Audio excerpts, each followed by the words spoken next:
What were some of the major setbacks that you had growing up as a musician and as a brand? And what were the lessons that you learned from them? The first one, or what I would say, is getting that visibility was one. The other one I would say is monetization. The last part, which I've been able to an extent crucify, would be Adedoyin Oseni is an Afro-contemporary saxophonist whose sound carries both culture and conviction. Through every note, he blends faith, identity, and expression. Turning sounds into a story you can feel. a lot of us want to get into the popularity scene, leaving the place of consecration. We need to understand that there should be a point of you investing. Because I understand that there's a time of seed time, there's a time for harvest time. So it's basically creating value, and then the money comes after the value. Even though you have a trajectory that this is where you want to get to, as much as you want to go there, make sure that you don't leave the place of your consecration, the place of the Holy Spirit. If I give up, it means I'm going back. One of the things that keeps me moving is the fact that the more I move, the more people I get to affect, the more life I tend to touch. So let's talk about that. Hi there, I'm Dahveed, and thank you so much for watching this episode of Shared with Dahveed. Shared with Dahveed is split into 3 sections. We've got the interview, the shared, and the giveaway. The interview is what you're about to watch now, which is basically the guest and I having a conversation. The shared is where the guest and I do music together, and the giveaway is a section where we give back to the community. And the question for that is always taken from the interview, so you might want to pay attention to this interview. The shared and the giveaway drops next week. And yeah, with all that being said, I'll leave you guys to enjoy this video. Thank you once again for tuning in, and remember, Jesus loves you. Peace. Ladies and gentlemen, gentle boys and gentle girls, welcome with me, Adedoyin Oseni. Let me clap for you. Thank you so much. How are you doing? I'm so fine. I'm very grateful for your presence coming on the show today. It means a lot to me. Thank you so much. The pleasure is all mine. Thank you Yes, so sir. much. So yeah, let's walk us through it from let's go to the very beginning. Why Adedoyin Oseni? Because obviously, right, I mean, in the music space, one of the most common things is the fact that people use, stage names that are quite, different from their name, but you've chosen to use your full name, your full government name, Adedoyin Oseni. Why that? Why have you chosen that name? Well, I feel that identity matters a lot when it comes to whatever you do. And I also look at Jesus. Jesus did not say because he preaches and say, my name is Jesus the preacher. I just look at it that identity matters a lot. I may be wrong, but when I looked at it, I said, if I decide to say Adedoyin sax, it means that my name is Adedoyin and then my surname is saxophone. Now, the word saxophone didn't just originate from anywhere. It was actually something that has to do with somebody. And then we brought that into the scene. But I just feel like I just want to maintain my name, maintain my brand. And yeah, that's why I use Adedoyin Oseni. It looks and sounds so precious to me. So I feel, let me maintain that for myself. Yeah, you've actually built a brand with that, which I respect a lot. Thank you. Yeah, that's some. But then let's meet you though. Who is Adedoyin Oseni? Well, the short form of it is that this Adedoyin Oseni is a saxophonist, a lover of God, and a husband to a beautiful wife, Ololade. Wow. Yes, sir. As you said, you're a saxophonist, right? I really want to know how did that come about? How did music come about? Like how did you get into music? So me getting into music, I would say it was destiny. My religion at the time, I was a Muslim, was not totally inclined into music, but I hear the sound of music just all around me. And one of the person that took me from wherever I was into that music line was my uncle, who plays the saxophone, Stanley Kumolu Johnson, and also listening to people like Kenny G, Damilola Becker's the DJ sax. That was after my uncle introduced me to music, so I was able to meet up with these people, and that's how I came about loving the sound of the saxophone. I actually started with keyboard, which my uncle enrolled me for at the time, and then from there I decided that no, keyboard wasn't my thing. I was going to move into saxophone, and yeah, that's how I maintained playing the saxophone. Wow. So basically, it's been more of music has been around you. Yes, I would not totally, but I would Mm. say to a great extent. Yeah. And one of the major things about you is you tend to actually wear a lot of African attires, right? Like I mean, today, as much as you wore this, you still had you still had the African pants, really. So, what's is this a very intentional act to sort of like make it sort of like a custom with the brand or Well, I mean, my brand is not okay. So I'm from Africa, from Nigeria. So I know Africa to be very rich in culture, in a lot of a lot of things. And even though I'm in the UK, I still maintain that African identity. My music sort of speaks about Africa, and my music has the richness of African in it. I would say, well, this is quite intentional. Also, putting on just the same way my brand is very intentional. So whatever I wear, I also try to identify it yeah, with being an African. And to a very great extent, I've got a lot of remarks from even the white people saying, "Oh no, I love this. Who's your tailor? I want to do this thing." So I feel that, I mean, this is another means of also promoting African. yeah, A lot of people, some certain people know African to the other side of it, which is the negative side of it. yeah. But I mean, little things like this matters, and yeah, I'm very intentional about what I wear, and pushing the African brand was is also an intentional decision for me as well. Thank you for that, really. Thank you. And yeah, in terms of saxophone music, um, and this whole identity conversation. Have you ever dealt with lack of confidence, like in terms of, probably growing up as a musician, as a saxophonist?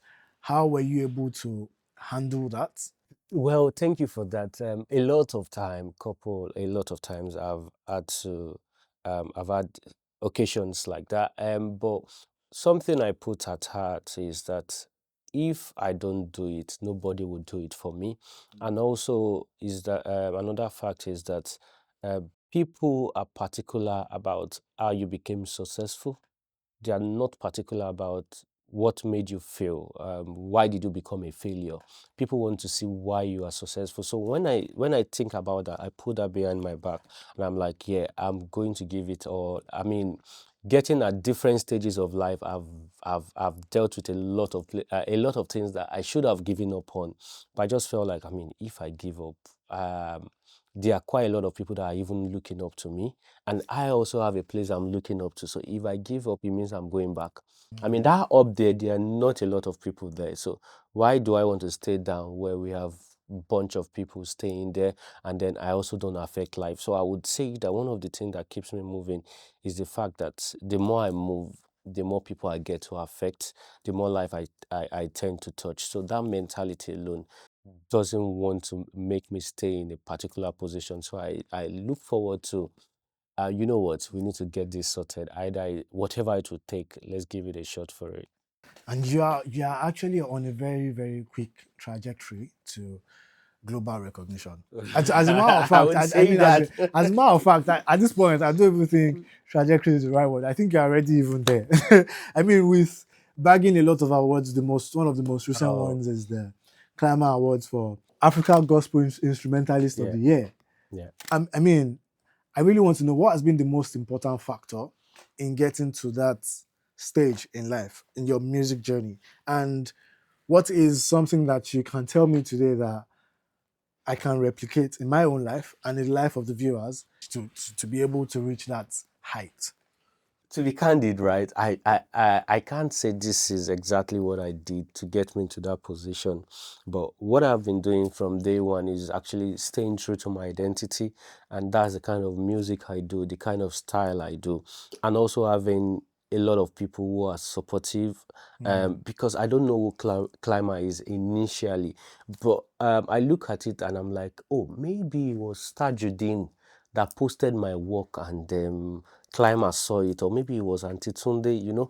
I'm just like, but then it means that I have a content for people to post out there. So I have something that you are known for, and those who want that thing will search for you and then pay you for the value you are going to offer. So I think the key word here is actually the value being involved with what I do. So I mean, I don't know how it happened, but whatever thing I have been doing, I think the only thing I want to do is to multiply what I've been doing by 2 again, right? So that's what I can say. And you did say something about value. I mean, obviously, right now you are here because I perceive you as a valuable person. But I mean, for someone that doesn't really understand what that means, like I'm trying to bring this to a very layman level. Like, what do you mean value? How do I put out value? Well, I would say my strategy for the word value would be have something you're doing, putting excellence into it, putting a creative idea into it, let it be creative enough. Even if you want to replicate somebody else, make sure what you're replicating, you also have your own original in it. So by you having your original, it makes it valuable Unique to from you. and unique from whatever every other person knows. So that takes you out of the 10 people doing the same thing and single you out, right? So that's what I would say. So just have something that is so unique and then build on it basically, and then yeah, that gives you value. Yes, sir. And you did say something when we started this interview. You said you're Nigerian. I mean, which is also quite obvious from the name Adedoyin Oseni. But now you're currently in the UK, right? Yeah. Would you say, in terms of your global Mhm. recognition, the Mhm. brand, Yeah. would you say relocating to the UK has helped that process, or it was just the right time? Well, let me say time and chance happen actually. So there's a time and then there's opportunity, there's chance. Yeah. What moving abroad has given to me is actually that opportunity, the visibility. But if I wasn't doing anything, there wouldn't be any visibility.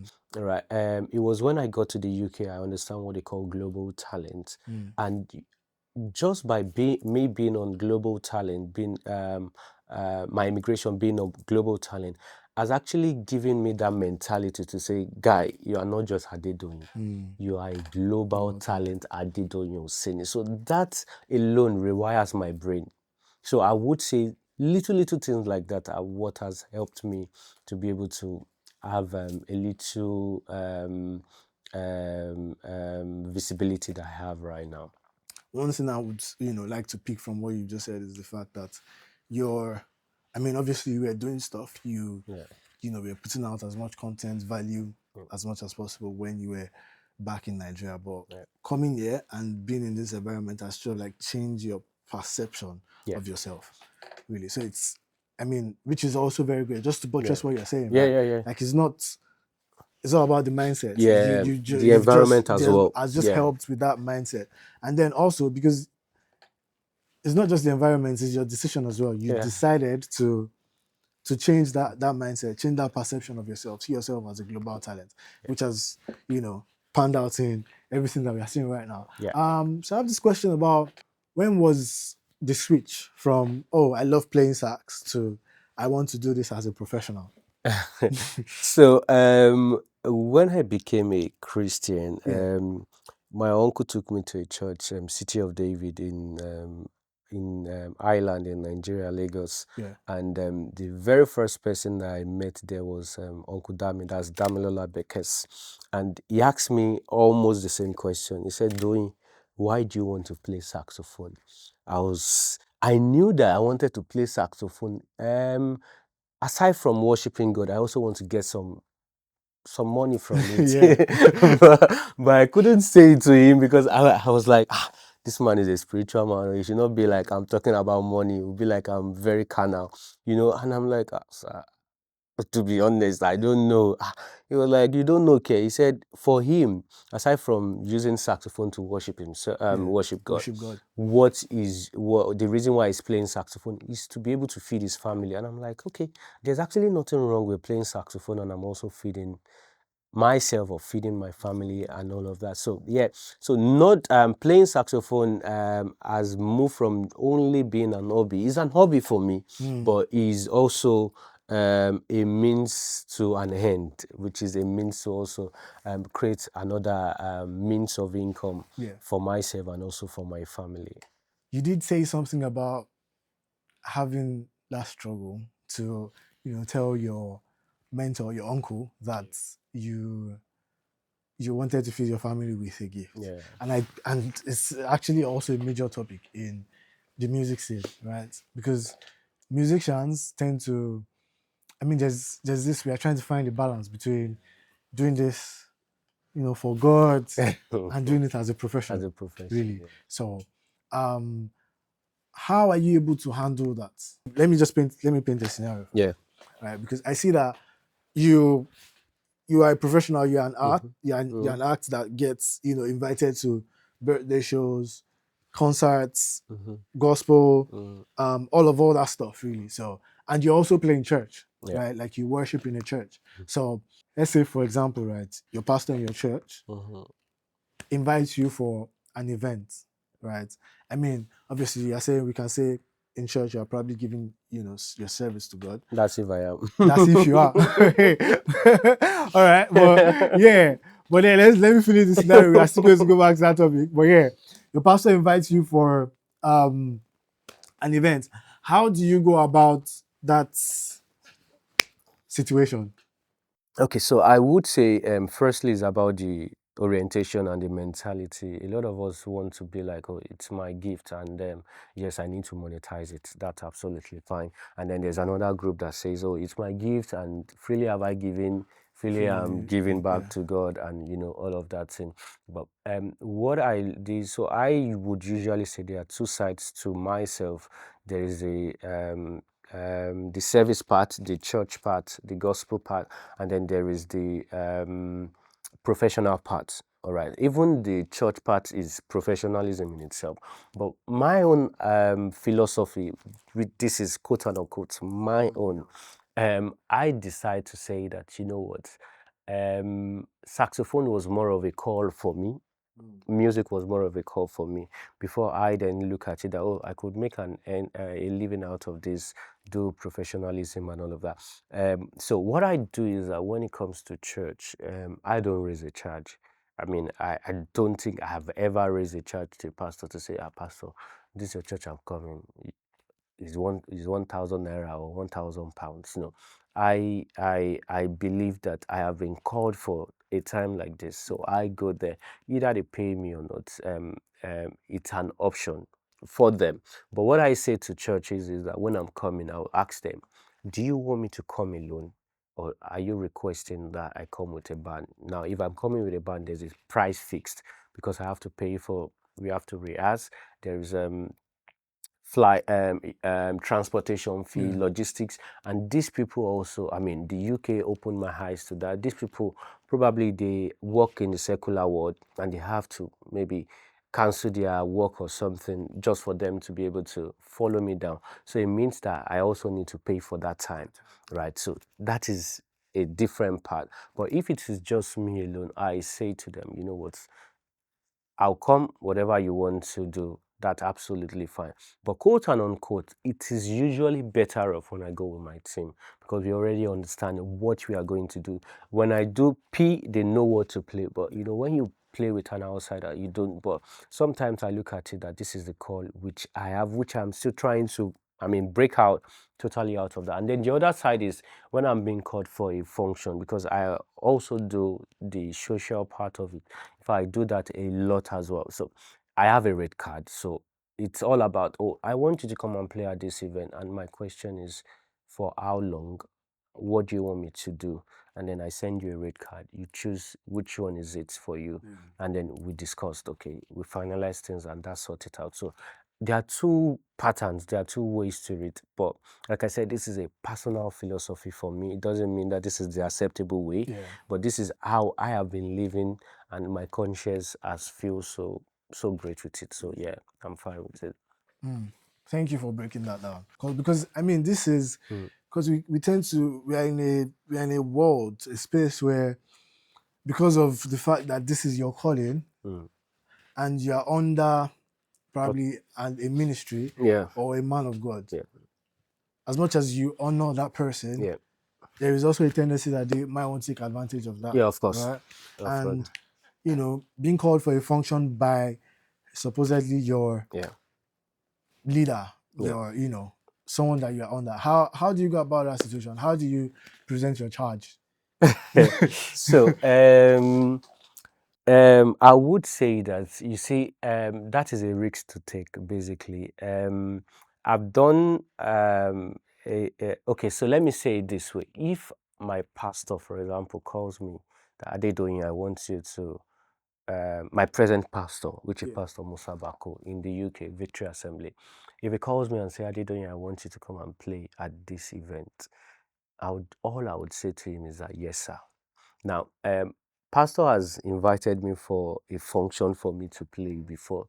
And what I did, because I respect him, I honor him. This is somebody that constantly speak over my life and prays for me. And I've seen how well and how important that prayer has done to my life. So when he calls me, the first thing I look at for me is the honor part. Okay, I'm honoring this man of God. Now, if I honor somebody, I want to give them the best. So what I do normally is that, guys, call A and B. My pastor has called me to come and do X and X. Quote and unquote, there's no charge, but whatever I am being given, we'll share it equally. Or if he doesn't, at least I will sort out your transportation. Now, I did that once, and when I went for that event, I was amazed how much my pastor actually paid. If I was going to charge, I wouldn't have charged up to that. Right? So there are some people that understand the place of this value, and they honor you back in response. But I understand that there are some, I've gone for events even in this UK, and till now the pastor is still owing me, and I just decided I was not going to ask them. Is not one, is not twice. So there are some persons who are like that.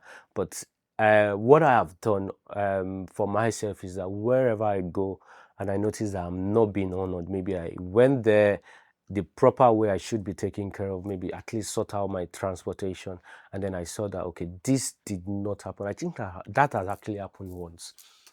If you then invite me again, I'm so sorry, I wouldn't go again, because I already felt not being honored. And I understand that even Jesus will not go to a place that is not being honored. So this is scriptural as much as it's also professional. Yeah. So that's my own stand. If my pastor calls me, I would actually tell him, okay, pastor. It also depends on how close you are to the Yeah, pastor. I Mr. say, Pastor. pastor, you called me for this, but pastor, I think that for this thing, it will be better for me to come with Pope, who is also the talking drum. It will be Yeah. best for me to come with Toby, who is also, so that I can make it fuller. Even without me communicating to pastor, that pastor will collect money. The pastor Understands understands. what Yeah, that yeah. means. So it's, So, yeah. wow. Thank you very much for speaking about that. Let's go back to your music journey and see what's your who has influenced your playing the most? It's a very tough one, because I have different people playing different roles in my life. But I would say one of the person that has influenced my playing, that's influenced my life as a musician, firstly, is Uncle Dami. Then I talk about BJ Sax. But when it comes to playing, because the kind of way I want to sound like, so I want to sound like myself, but there's somebody who is already sounding in that pattern already, and that's someone like Kenny G. So Kenny G, I would say, has actually influenced the kind of sound I want to have. But out of his own sound, I then decide that this is how I want to sound. I want to sound like myself. But when it comes to playing, it's actually Kenny G. Wow. And what does your practice routine look like? So let's talk about that. When I was in Nigeria, there is no day that I wouldn't pick up the saxophone. And then when I got to the UK, I then realized that one is that I'm not a person of code. The reason why I'm putting on something like this, I would have taken something like this alone, but I just know that in the UK, there are a lot of places that you get to, you just start feeling cold, and I wouldn't want to stay in a place like this and start shivering. So when I got in here, it was so hard for me to even practice because number one, you can't practice in your house because the kind of houses that we have are not well soundproof in the UK.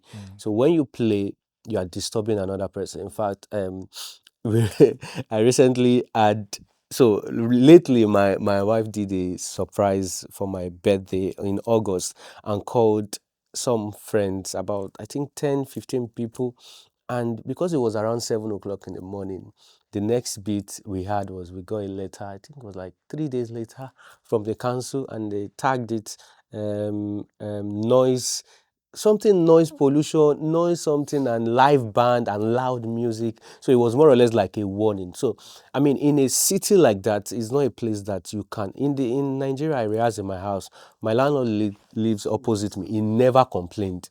Right, but in the UK, you are also mindful of the kind of structure the building is. So the options you have is either you want to go rent a studio outside, which is miles away from where I stay, or you want to go outside. Right. And outside, because it's really cold, I don't have to go. I mean, I think about it twice. So what I do over time is I find a time in the house and then because there's actually a time you can actually rehearse. So I just find a time in the house, and I would say in a week I try as much as possible to do a rehearsal at least 3 times a week.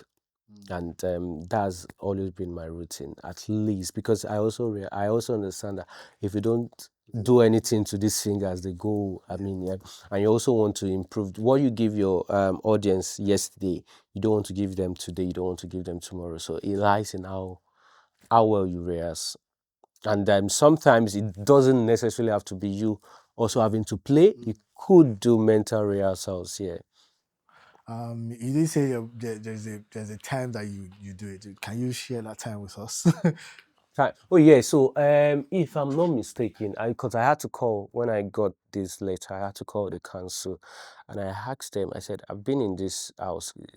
We moved to this property about 3 months ago. We never had this issue, and I've also always been rehearsing in this place. So I would usually rehearse. If I'm rehearsing, I start from 8, and then I make sure whatever I'm doing, I finish by 9." And they said the complaint they had was not a complaint of somebody playing sax. It was a complaint of like a live music. Now I then understood, because that day we had a saxophonist, we had a talking drummer, and then quite a lot of people were You were there, singing. so So it was yeah, loud. so that was how I knew that, oh, it was that thing. So I understand that even though it the way it is in the UK, whatever you're doing, just try as much as possible to make sure you're doing it within 8 o'clock. I think it's between 7 or 8 o'clock to around 11. But PM so or yeah, so 8 a.m. in the morning okay, to about 11 PM. p.m. Okay. I'm not too certain, maybe 10:30 or 11. But I do mine from like 8 o'clock if I have to rehearse down to 9. So 9 o'clock on the dot, I just shut it down, because I'm also mindful of anybody within the area that my sound could be disturbing. Have you ever been stuck? Have you ever felt stuck and uninspired, like with music and even practicing? And how did you push past that? Yeah, so yeah, I mean, I think yeah, I've had stages in my life like that, and that because sometimes when you do things over and over again, you just feel like, oh, I'm not enjoying this thing, and there are a lot of times I feel like, oh, I don't like this thing, and you hear people be like, oh, see what he did there, I like it, and I'm like, so sometimes what doesn't appeal to you appeal to those who listen to. So it then means that, okay, if I don't like something, it means that there's a taste I'm looking for. So even though I get the accolades of men or accolades of people outside, I still know that I need to work on myself. So the only thing I can do basically is to give more to it, rehearse more. If I need to research more. If I need to do a branding, do the branding more. So yeah, the idea is just whatever I do, I try to increase it more and more. And it's also the same thing with rehearsals. When you probably you're learning a new lick or something, you don't want to start at the very fastest tempo. You want to reduce it first, you master it, and then you increase the tempo as it goes. What were some of the major setbacks that you had growing up as a musician, and as a brand? And what were the lessons that you learned from them? The first one, or what I would say, is the push, getting that visibility was one. Um, the other one I would say is monetization. Um, and then the last part, which I've been able to an extent crucify, would be identity, basically. So when it comes to visibility, people tend to call who they've seen do something, or who somebody has referred to them. But before you get a referral, it means that there's something you're doing somewhere Yeah. that somebody saw, and they were like, okay, you know what, I like what you're doing, and I want you to come to my party, I want you to replicate it. So it means that you're doing something, right? So the idea about that is, if you're not getting the visibility enough, keep on pushing things out there. Keep on pushing things out there. And if you are so generous to have good friends, families, they also help you push your stuffs out there, because the audience I have is different from what my mom has, or my friend have. So if they post it, it means that somebody else is also able to, yeah. So that's the idea. And also the place of monetization. I think monetization comes with value.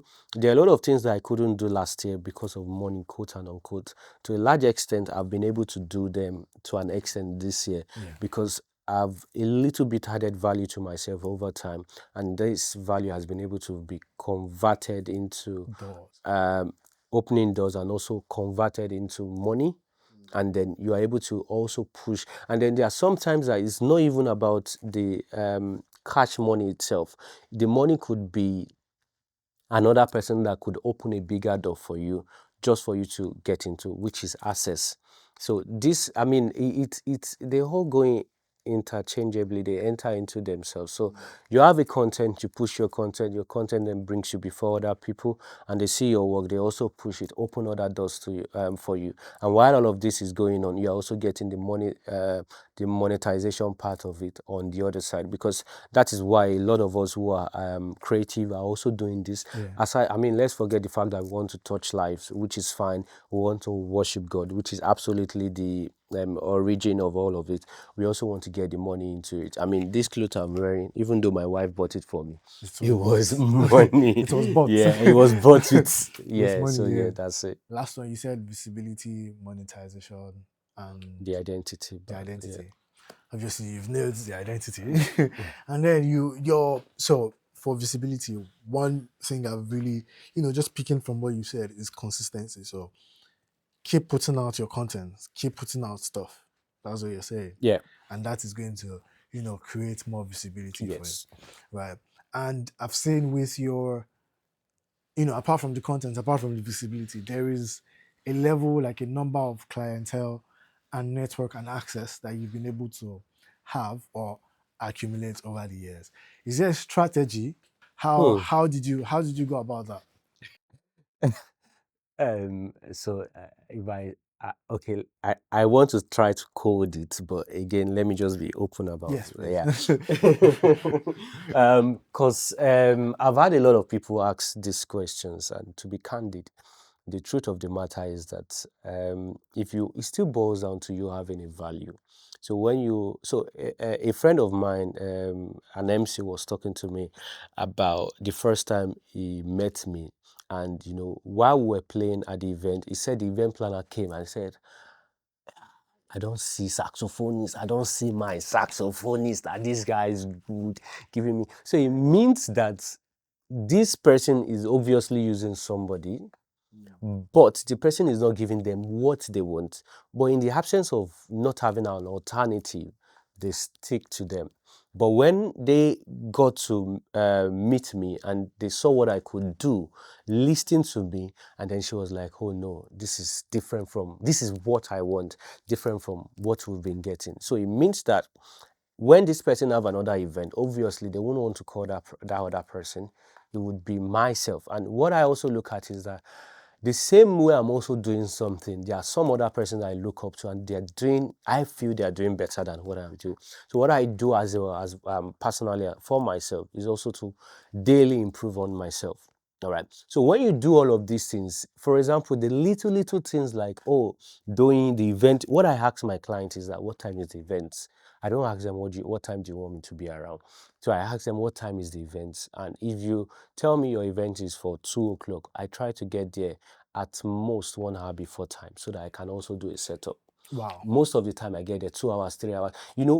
Because a lot of times for clients or event planners, and when they see you, it takes off the pressure of, oh, I don't have to start calling this guy, and then, as little as sometimes they might just be like, oh, maybe they are struggling with something, and they're like, and then you are, oh, just do it this way.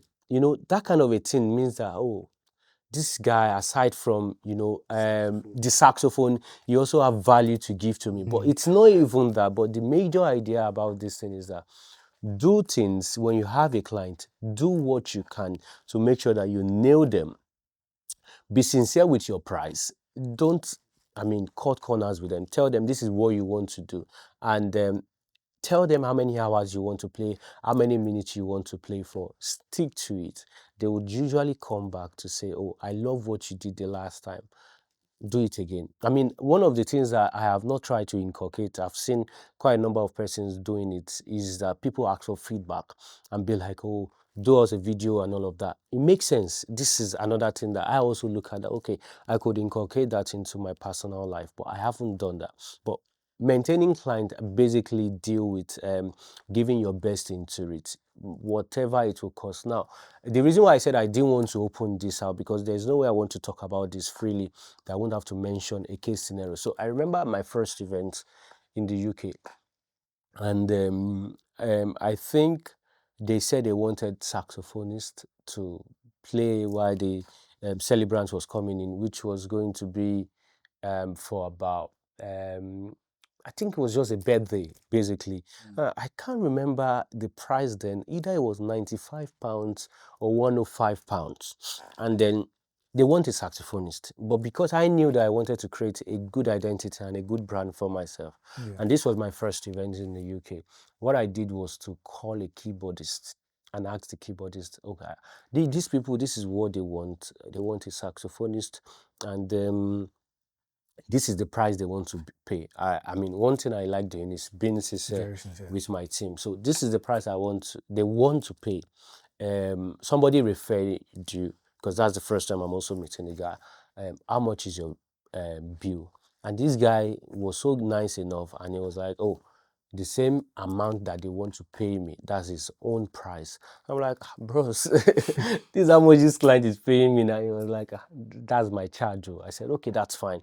Now I looked at it, I said, if I go, I could play loop alone and then play with the DJ and play alone.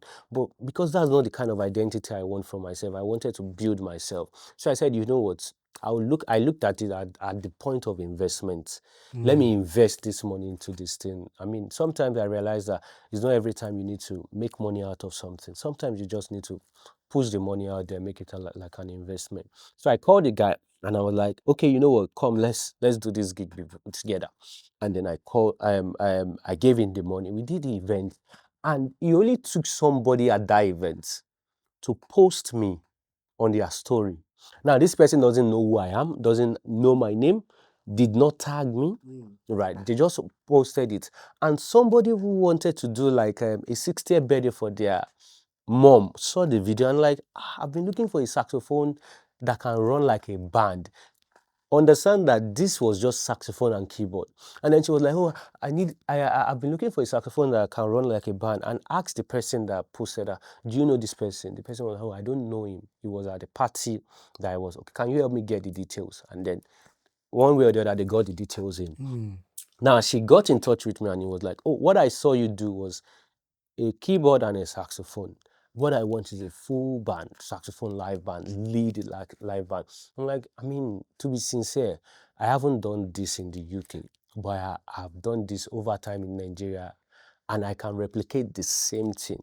This was me being vulnerable. So it was a case of either she would say, yes, I'll do it, or no, I want somebody who has been doing it in For the a UK. long time, yeah. And again, I then had to start and picking guys, arrange. But when she was going to pay me, I think she paid like times 8 of initial price of what this person paid. And then I was able then to call guys and be like, guys, you know what? We arranged rehearsal. In that event, I also did not make any money, right? Because the money I was meant to make, I already invested it into Into that. rehearsals. But right now, I mean, I don't even look at. I did because I understand that there's a time of seeds time, there's a time for harvest time. So those times, I mean, I was just a week or 1 month in the UK when this happened. So if I was in my right sense, the best thing for me to do was actually make the money and then keep it. But I felt like I was looking at the future. The best thing I can do is sow a seed, sow this as a seed, and then they will germinate. So whatever I'm seeing right now, I've not seen them yet, but the little which I'm seeing right now was as a result of those seeds that I Seeds have that you actually sown. sown. Wow. My goodness, wow. That was a very, very deep answer. Thank you so much. That was such a deep one. Really, I have one more question before we go into sort of like the last section, which is, I mean, a lot of young musicians struggle to get to that point where they monetize their gift, right? How were you able to monetize yours? What was your strategy, and what advice would you have for those people? Well, again, I believe the first point is not actually to put money on it, on whatever you're doing. The first point is to create a value for what you're doing. Create something that when you charge, if everybody is charging one and you decide to charge 9, they'll pay for it. So for me, it was just basically building structures for myself. I just shared a case scenario with how I invested in my first time in the UK, and this is my second time. This is my second year in the UK right now. So it actually, we need to understand that there should be a point of you investing, and then when you invest, while you're investing, you're also networking, creating contacts and all of that. And then you can then start at one point to say, this is how much my charge would be, right? It might be lower than what an average person is charging, but that is how much my price would be. And then later on, you can put it on an average, and this is what every other person is charging. You can then decide later on to say, this is how much I want to charge. And guess what? The idea about this is that because they already know you, they know what you can offer. you can Because the offer. thing is, if they don't know, if you don't, they don't, even if you can offer something, if they don't know what you can can offer, offer, yeah. they won't pay for that price. A case scenario of what I shared is, it wasn't that I wasn't doing anything in Nigeria. I was doing a lot in Nigeria before moving to the UK. But coming to the UK, I don't have anything to show for it that this is what I have done in the UK. So it means that I can't charge as high as I wanted to. So I could go as low as I could. And then from there on, and then I basically picked it up. So monetization comes out as with time, with you creating value. There is no a straight answer to it that, okay, when you play for 3 years or when you play for 3 months, then put a price. No, you would know that, okay, this is the right time for me to start putting a price into it. And funny enough is that in the UK, a lot of people who are into the creative also have another job that they do, so you need to also structure that into it. So but I believe that this response is not for only people in the UK. Basically, is people everywhere, global. So it's basically create a value, and then the money comes after the value. Yes, sir. Amen to that. Amen to Amen, church. that. You did say about your faith. You mentioned something about your faith early Yeah. on, and I really want to know, how has your faith influenced your journey, both musically and personally? Oh yeah. So, um, I would say all thanks to my faith. Being a Christian has shaped my life, shaped a lot about my career and ministry. Um, I have seen what I've seen within the last few time has been that a lot of us want to get into the popularity scene, leaving the place of consecration. There are a lot of things that I would have done as a publicity stunt, but it would negate the place of my own consecration. So I decided to pull it out. Have where you stand. My place where I stand is also a place of my own consecration. So there are a lot of things I want to do. I'll look at it. Does this thing befit me And when I say me, does it add glory to God? So whatever I'm doing, either I'm going for birthdays, I play songs that basically are not saying, oh, lift your hand, Jesus is Lord and all of that. But there are songs that are morally right. For example, I play songs like Olomi, Timi Dakolo. These are not these are not songs that are saying Jesus is the King, Jesus is the Lord, but these are moral songs that also add meaning to life. The land is green for it is not a song that is saying Jesus Christ is. Even our national anthem, a lot of things happens, and I just feel that for me, or maybe for every other person, or maybe for me, the consecration comes first and then the publicity follows. So whatever I have to do to make sure I get to that top, I will do it at every cost. But I would measure it with the cost of my consecration. My goodness. Wow. You sort of like already answered the next question I was going to ask you, which is the next question I was going to ask you is how do you balance, working in the secular space, and how does that, how do you balance that with your consecration and your faith, really? I think that answers it anyway. Yeah. But is I think the answer to it I just mentioned, but just to buttress on it, again I would say is that even though you have a trajectory that this is where you want to get to, as much as you want to go there, make sure that you don't leave the place of your consecration. And that's the place of, for example, for myself, that's the place of the Holy Spirit. I won't go to a place that the Holy Spirit will not go with me, or is not. I don't need somebody to say, hey, don't go there. I know when a place is actually a place that would give God glory and a place that wouldn't, right? You could call me for your event. I can't come to play, but if you ask me to do certain things, I know the point to say no, I can't do it. And I think everybody that I've played with or I've worked with, they already understand that. In fact, at this point in my life, sometimes I don't even need to tell whoever is inviting me that this is what I don't even tell them. I think it's just obvious. So yeah, and I feel that whatever I'm doing, I mentioned it before, whatever I'm doing that has brought me down here, I think the idea is also to multiply it, basically. Thank you so much for that answer. And I think just to buttress what you're saying, the place of the Holy Spirit, constant communication with God, Yeah. your secret place will guide you, give you that Yeah. consecration, as you said, Yeah. a set of convictions Yes. for your own calling that is Yeah. specific to you. Yes. And it help you with your journey because, Yeah. now you have a sense of direction, you have goals, you have what you are not supposed to do. Absolutely. And it just keeps you grounded. Absolutely. So one more question. What, for a young musician listening to this that looked up to you, how do you, what advice do you have for them, or for that one person that is trying to get to where you are right now? What I would say is that whatever you're doing, keep doing it. If you don't have structure yet, what you need to do is build a structure for yourself. Get that this is what I want to do. Put in your work into it. Let it be so that when people see you, they can see you and say, this is what you stand for. Have a stand. Create